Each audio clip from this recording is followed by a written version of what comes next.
سیدنا صدیق اکبر رضی اللہ تعالی عنہ پاک کی شان مبارک اور اوصاف حمیدہ پر سب سے پہلی آیت سورۃ الزمر آیت نمبر 33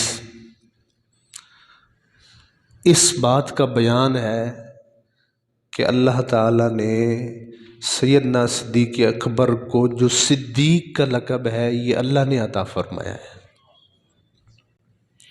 وہ اس آیت میں آیا ہے۔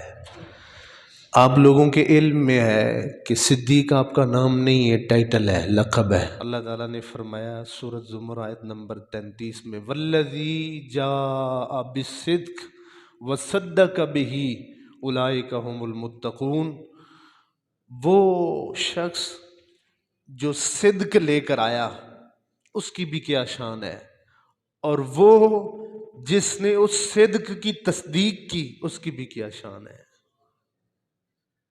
حضرت سیدنا علی المرتضیٰ رضی اللہ تعالیٰ عنہ ارشاد فرماتے ہیں، وہ اس آیت میں وہ ذات جو صدق یعنی سچ لے کر آئی، ہوا محمد رسول اللہ صلی اللہ علیہ وسلم، اور جس نے اس صدق کی تصدیق کی، حضرت علی فرماتے ہیں وہ ذات بابرکات ہوا ابو بکر رضی اللہ تعالیٰ عنہ۔ صدق لے کر آنے والی ذات محمد الرسول اللہ، اور اس صدق اور حق اور سچ کی تصدیق کرنے والی ذات حضرت سیدنا صدیق اکبر رضی اللہ تعالیٰ عنہ۔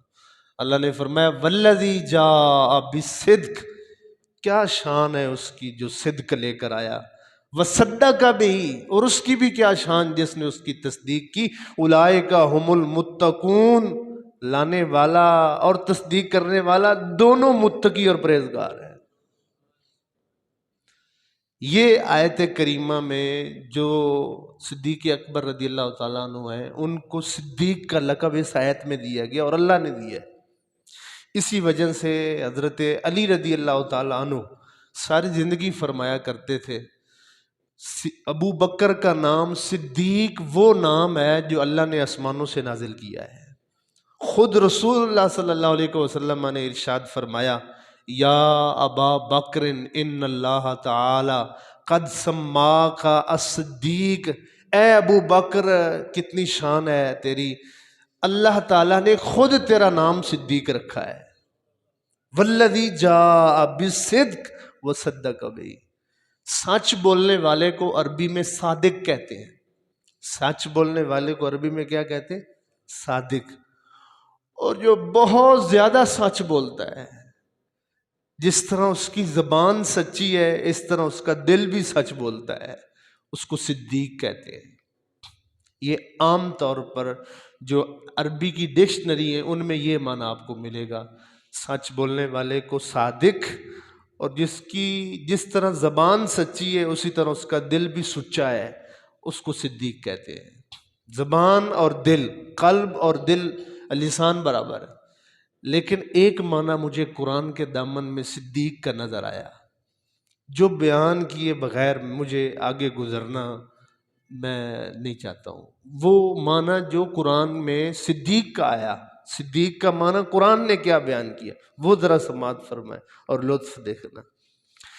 قرآن نے صدیق کا معنی ایک بیان کیا ہے کہ صدیق وہ ہوتا ہے جو اتنا سچا ہو، اتنا سچا ہو، اتنا سچا ہو، جو وہ منہ سے بات کہہ دے اگر واقعتاً وہ نہ بھی ہو اللہ ویسا کر دے۔ حقیقت اور واقعہ میں وہ بات ہے ہی نہیں لیکن اس کے منہ سے نکل گئی، اللہ نے اس کی زبان کو جھوٹا نہیں کیا، ویسے ہی کر دیا اگرچہ پہلے نہیں تھا۔ یہ صدیق کا معنی قرآن کے دامن میں۔ وہ کیسے؟ سورۃ یوسف کے اندر آتا ہے، یوسف علیہ السلام کو جب اللہ تعالیٰ کا جہاں بیان آتا ہے تو یوسف علیہ السلام کو جب عزیز مصر نے جہل میں ڈالا تھا تو جہل کے اندر آپ کے دو ساتھی تھے، ان کو بھی جہل میں ڈالا گیا۔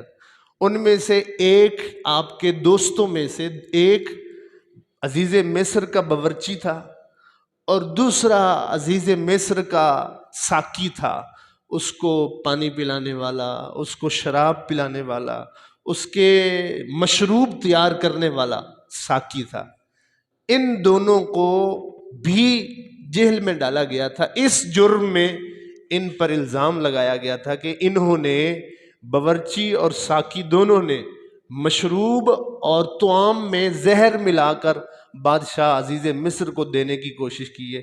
اس جرم اور الزام میں ان کو جیل میں ڈالا گیا تھا، اور یہ یوسف علیہ السلام کے ساتھ اکٹھے جیل میں رہتے تھے۔ اور اللہ والا، جو اللہ والا ہوتا ہے، چاہے وہ نبی ہو چاہے وہ ولی کی شکل میں ہو، وہ مجمع میں جیسے ہوتا ہے، بند کوٹھڑی میں بھی ویسے کردار کا مالک ہوتا ہے۔ ہم جبے کبے، دستار، لمبی داڑیاں، بڑے بڑے اللہ والے ملیں گے، ان کی جلوتیں کچھ اور ہوتی ہیں اور خلوتیں کچھ اور ہوتی ہیں، ظاہری شکل اور ہوتی ہے، باطن کا چہرہ کوئی اور ہوتا ہے۔ لیکن جو سچا سچا اللہ کا بندہ نبی یا ولی کی صورت میں ہوتا ہے، وہ جیسے عوام کے سامنے ہوتا ہے، تنہائیاں اور خلوتیں بھی اس کی ویسے ہی ہوتی ہیں، خلوت اور جلوت اس کی ایک ہی ہوتی ہے۔ یوسف علیہ السلام سچے اور سچے کردار کے مالک جس طرح باہر تھے، جہل میں جا کے بھی آپ کے کردار اور سیرت کا نور ویسے ہی چمکتا تھا، حتیٰ کہ جہل میں رہنے والے سارے لوگ آپ کی صداقت، امانت، کرامت، دیانت، شرافت کے دل دادا ہو گئے تھے، گرویدہ ہو گئے تھے، اور کئی آپ کے وہاں مرید، تابع دار اور غلام بن گئے تھے جیل میں آپ کا کردار دیکھ کر۔ یہ جو دو عزیز مصر کے نوکر تھے، ایک باورچی اور ایک وہ ساقی، پانی مشروب بنانے والا، انہوں نے یوسف علیہ السلام کا امتحان لینے کے لیے نا ایک بات گھڑی کہ ہم دیکھتے ہیں بڑا تو اتنا بڑا پاک بات بنا ہوا ہے، بڑا تو یہ بنا ہوا ہے، بڑا تو بڑا ہے، امتحان لینے کے انہوں نے کہا، یوسف علیہ السلام کے پاس آئے جہل میں، کہنے لگے جی ہمیں خواب آیا ہے، ان میں سے جو ساقی تھا، جو مشروب بنانے والا تھا، خواب آیا کوئی نہیں تھا، آیا نہیں تھا، ویسے کہنے لگے کہ ہم امتحان لیتے ہیں یوسف، کہنے لگے جی آپ ہمیں بتائیں، ہمیں خواب آیا ہے۔ جو مشروب بناتا تھا وہ کہنے لگا مجھے خواب آیا ہے، میں نے خواب میں دیکھا ہے کہ میں عزیز مصر کے لیے جیل سے رہا ہو کر عزیز مصر کے لیے دوبارہ مشروب تیار کر رہا ہوں، اور انگوروں کی جو شراب ہے وہ نچوڑ رہا ہوں۔ جو کھانا بنانے والا باورچی تھا وہ کہنے لگا مجھے یہ خواب آیا ہے کہ میں بازار میں جا رہا ہوں اور میں نے سر پر جو کھانے کا جو ہے وہ بڑا برتن رکھا ہوا ہے، اور پرندے اس کھانے سے نوچ رہے ہیں، اٹھا اٹھا کے کھا رہے ہیں۔ دونوں نے اپنا خواب بیان کیا اور کہنے لگے کہ ہمیں لگتا ہے من المحسنین، آپ بڑے نیکوکار ہیں، اللہ والے، ہمیں اس خواب کی تعبیر بتاؤ۔ تو یوسف علیہ السلام نے لب بام مسکرا کے دونوں کے خواب کی تعبیر کو بیان فرمایا۔ یہ پچھلی باتیں بھی قرآن میں سورۃ یوسف میں لکھی ہوئی ہیں، اب جو یوسف علیہ السلام نے تعبیر بیان کی وہ بھی قرآن پاک میں لکھی ہوئی۔ میں وہ آیت پڑھ رہا ہوں، سورۃ یوسف کی آیت نمبر 41۔ حضرت یوسف علیہ السلام نے ارشاد فرمایا، یا صاحب یہ سجن، اے میرے جہل کے ساتھیو، اما احدکما، تم میں سے پہلا شخص جو ساقی تھا جس نے خواب بیان کیا، فیسقی ربہ خمرا، اس کے خواب کی تعمیر یہ ہے کہ وہ جیل سے رہا ہوگا، اور رہا ہو کر دوبارہ اس کو اپنی ڈیوٹی بحال ہو جائے گی، اور وہ عزیز مصر کے لیے شراب اور مشروب جو ہے وہ بنایا کرے گا۔ یہ خواب پہلے کی تعبیر ہے۔ وَأَمَّا الْآخَرُ، باقی رہا دوسرا جو باورچی تھا اور اس نے خواب بیان کیا، فَيُسْلَبْ، اس کو سولی دیا جائے گا، یسلب مسلوب، اس کو پھانسی دی جائے گی، اس کے خواب کی تعبیر یہ ہے، اس کو سولی پہ لٹکایا جائے گا۔ فَتَأْكُلُ الطَّيْرُ مِن رَأْسِهِ، اور جس چوک میں بازار میں اس کو سولی پہ لٹکایا جائے گا، کئی دن تک اس کی لاش وہاں لٹکی رہے گی، اور اس کے سر سے، اس کی باڈی سے، ڈیڈ باڈی سے پرندے آ کے نوچتے رہیں گے اس کا گوشت۔ یہ ہے اس کے خواب کی تعبیر جو اس نے دیکھا تھا کہ سر پہ وہ کھانے کا برتن رکھ کر اس سے پرندے نوچ رہے ہیں۔ وہ دونوں آگے سے کہنے لگے ہمیں تو کوئی خواب آیا ہی نہیں تھا، ہمیں تو کوئی خواب آیا ہی نہیں تھا۔ تو یوسف علیہ السلام نے فرمایا تمہیں آیا ہے یا نہیں آیا؟ قضی الامر الذی فیہ تستفتیان، جو جو آپ نے پوچھا ہے میرے مالک نے ویسے ہی فیصلہ کر دیا ہے۔ ایک رہا ہوا، دوبارہ ڈیوٹی بحال ہوئی، اور وہ بادشاہ عزیز مصر کا مشروب کی ڈیوٹی پہ لگا، ساقی بنا۔ دوسرے کو پھانسی ہوئی، کئی دن تک اس کی چوک میں لاش لٹکتی رہی اور پرندے آ کے نوچتے رہے۔ جو دوسرا بچ گیا تھا جس کی ڈیوٹی لگی تھی، اس کے سامنے بادشاہ نے خواب بیان کیا کہ مجھے خواب آیا، وہ خواب بھی لکھا ہوا۔ اس کے ذہن میں تھا کہ میں نے خواب کی تعبیر یوسف سے پوچھی تھی۔ تو بادشاہ کو کہنے لگا جیل میں ایک یوسف نامی بندہ جو ہے وہ خواب کی تعبیر کا بڑا علم جانتا ہے۔ آپ نے فرمایا بلا کے لاؤ۔ جب وہ شخص واپس جیل میں آیا، اس نے جیل میں آ کے یوسف علیہ السلام کو کن لفظوں کے ساتھ یاد کیا، وہ لفظ صدیق کا معنی بتا رہے ہیں۔ وہ لفظ کیا تھے؟ اس نے یہ نہیں کہا اے یوسف، اے یعقوب کے بیٹے، اے اللہ کے نیک بندے، کہنے لگا یوسف ایھا الصدیق، اے وہ یوسف نامی شخص جس کے منہ سے جو نکلتا ہے حقیقتاً نہیں بھی ہوتا، رب ویسا ہی کر دیتا ہے۔ الصدیق، اے وہ یوسف جو کہ صدیق ہے۔ خواب آیا نہیں تھا لیکن انہوں نے تعبیر پوچھی، آپ کے منہ سے نکل گئی، آپ نے بتا دیا، حقیقت میں نہیں بھی تھا واقعہ، اللہ نے ویسے ہی فرما دیا ہے۔ اس کو صدیق کہتے ہیں۔ قرآن نے بتایا صدیق اس کو کہتے ہیں جس کے منہ سے جو نکل گئی بات حقیقتاً وہ نہیں بھی، اللہ تعالیٰ ویسے ہی فرما دیتا ہے تاکہ میرا صادق بندہ جھوٹا نہ پڑ جائے۔ یہ قرآن نے ہمیں معنی بتایا ہے کہ صدیق کا معنی یہ ہے۔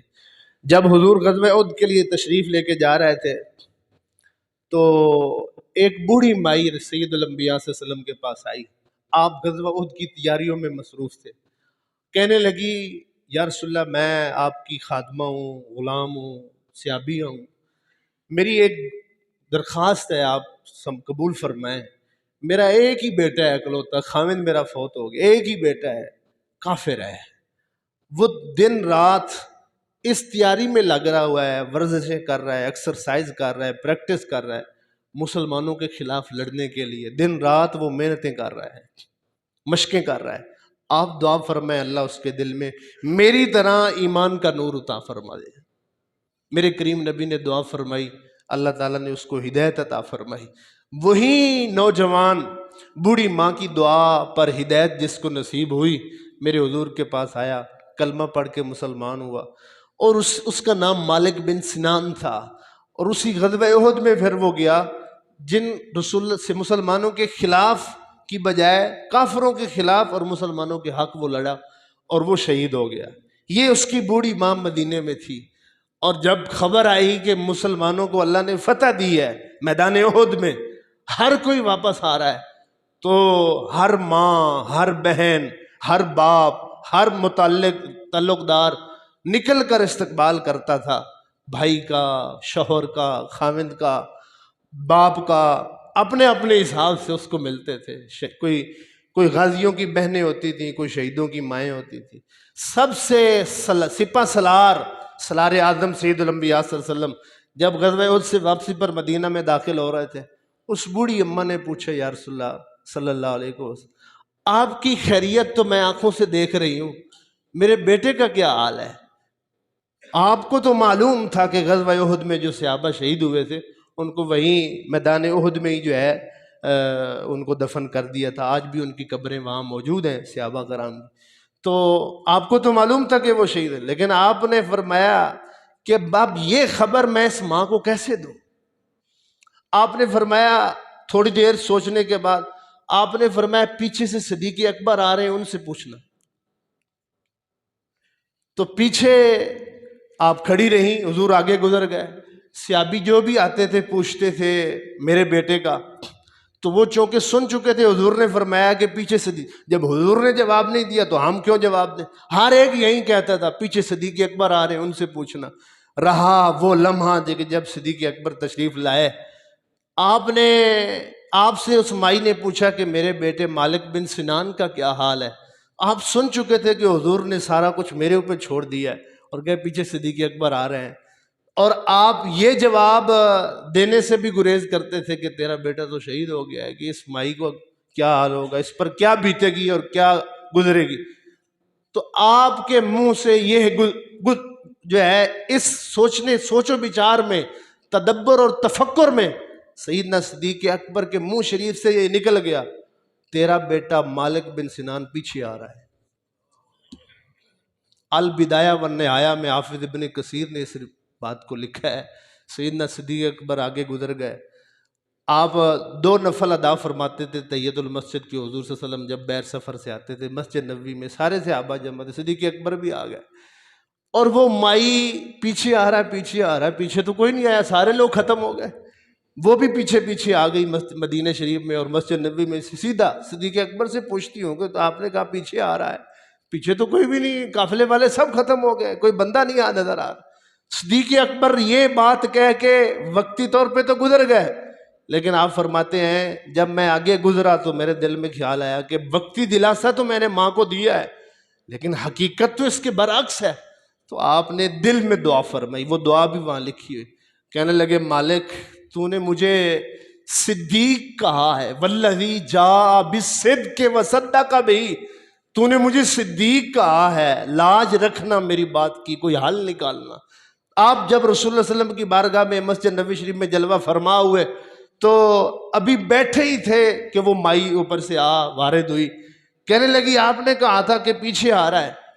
آپ ایسے سر نیچے کر کے بیٹھے ہوئے تھے، اوپر سے مائی کی آواز کانوں میں پڑی، آپ نے پھر سر اٹھایا، حیرانگی، پریشانی، خوف کے عالم میں کہ کیا جواب دوں۔ جو ہی سر اٹھایا تو مسجد نبوی کے دروازے پر مالک بن سنان اپنے جوتے اتارتے ہوئے نظر آیا۔ جو رب عیسیٰ علیہ السلام کی کہنے پر ہزاروں سال پرانے مردوں کو زندہ کر دیتا ہے، قرآن کے دامن میں موجود ہے۔ ہزاروں سینکڑوں سال مرے ہوئے جانور جن کا تعلق اور نسبت عزیر علیہ السلام نبی کے ساتھ ہوتی ہے، اللہ اس تعلق اور نسبت کی بنا پر ان جانوروں مردہ کو، مرے ہوئوں کو جو مٹی میں مل گئے، ہڈیاں تک خاک بن گئی، اللہ دوبارہ زندہ سلامت کھڑا کر دیتا ہے، جو قرآن کے دامن میں موجود ہے۔ ساری نسبتیں اپنی جگہ، سید الانبیاء صلی اللہ علیہ وسلم کی نسبت افضل اور اعلیٰ، اس کریم کی نسبت سے، کریم صدیق کی زبان سے نکلے ہوئے جملے کیا، اللہ تعالیٰ نے اس نسبت کا لحاظ کرتے ہوئے مالک بن سنان کو زندہ فرما دیا تھا۔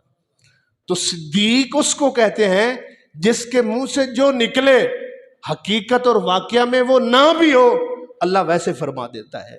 یہ معنی قرآن کے دامن میں ہوا۔